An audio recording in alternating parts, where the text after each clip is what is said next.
Hello everyone, this is your Saturday evening KRQE.com webcast. We begin with meteorologist Jason Laney. All right, and the weather pattern around here is going to be showing signs of change. Sure, some thunderstorms have been out there throughout much of the afternoon today, but it does appear that the thunderstorm threat is going to be relegated to the far eastern part of the state as we head into Sunday, July 4th. Drier air moving into the west. That's due to a storm system that is indeed passing well off to the north, and we'll keep a chance for storms in the east to get next week started as a cold front enters, but the good news is things are drying out around the state.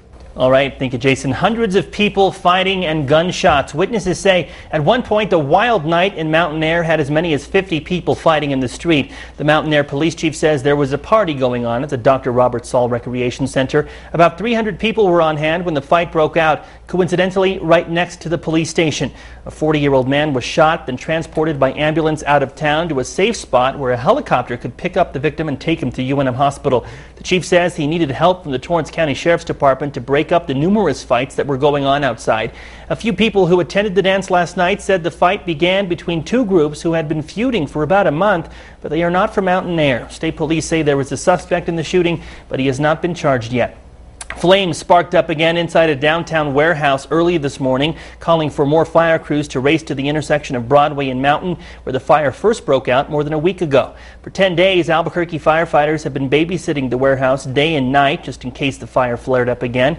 It has more than once, and around 3 this morning, plumes of black smoke could be seen throughout downtown. The fire initially started last Wednesday at the Springer Industrial Center. For 6 hours, firefighters fought to get control of the fire.